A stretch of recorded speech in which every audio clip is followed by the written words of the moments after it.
এক ফ্রেমে ঘরোয়া ক্রিকেটের প্রশংসিত তিন নাম। কোচ মিজানুর রহমান বাবুল প্রশংসিত তার শিষ্যদের দিক নির্দেশনা দিয়ে, আর যুবাদের বিশ্বকাপ জয়ী দলের সদস্য হয়ে ট্রফি জিতে পরবর্তী ধাপে সব জায়গাতেই ভালো করে প্রশংসিত শামীম পাটোয়ারি। ক্যারিয়ারের শুরুতেই নাঈম শেখ ছিলেন সবার চোখে চোখে। তিনজন একসাথে হোম অফ ক্রিকেটে নিজেদের ঝালিয়ে নিচ্ছেন, ওয়ানডে ও টি-20 সামনে রেখে। ঘরোয়া ক্রিকেটে ভালো করলেও শামীম আর নাঈম আন্তর্জাতিক ক্রিকেটে নিজেদের মেলে ধরতে পারছেন কই। সাইফ হাসান উড়াল দেওয়ার ভঙ্গি করে কি যেন দেখালেন সামনে থাকা কাউকে। সাইফের সাথে আছেন পারভেজ হোসেন ইমনও। সম্প্রতি পারভেজ হোসেন ইমন ফর্মের তুঙ্গে আছেন বলেই কি সাইফ কাউকে বোঝাতে চাইছিলেন ইমন তো সেঞ্চুরি করে এখন উঠছে। কথা বলতে বলতে হেঁটে গিয়ে পুরো দলের সাথে এক হয়ে মিশে গেলেন ইমন, সাইফ আর শামীম।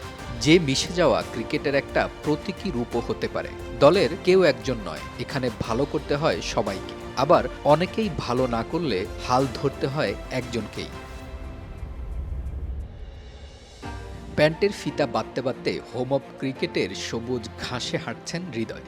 এই ঘাস আর এ মাটি হৃদয়ের অনেক চেনা। বয়স ভিত্তিক দল থেকেই হৃদয় এই মাঠের চার কোণার সাথে পরিচিত।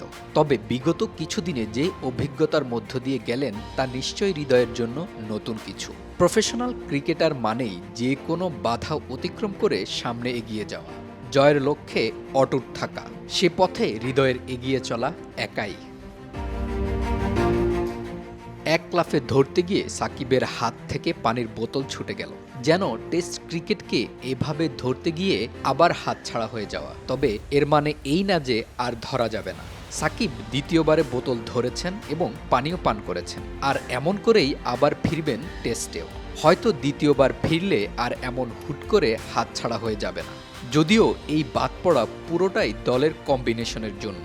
তবে সাকিব যে শুধু বোলার হিসেবে নয়, বরং একজন অলরাউন্ডার হিসেবে দলে অবদান রাখতে পারেন, তার একটা শোডাউন হয়ে গেল।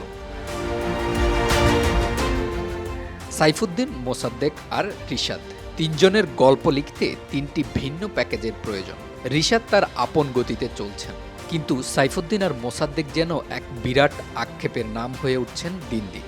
ক্যারিয়ারের শুরুতেই দুজনকেই ধরা হয়েছিল দেশের হয়ে কিছু করবেন বলে। তবে সময়ের সাথে সাথে সাইফুদ্দিনের ইনজুরি আর মোসাদ্দেকের নাম না জানা সব গল্পে ভরে গেল পুরো ক্যারিয়ার। কিন্তু দেশের নামের সাথে সেই নাম আসলো কোথায়? ক্যারিয়ার এখন যে পর্যায়ে আছে, খুব বেশি দিন কি সময় পাবেন এ দুজন নিজেদের আন্তর্জাতিক ক্রিকেটে স্থায়ী করার?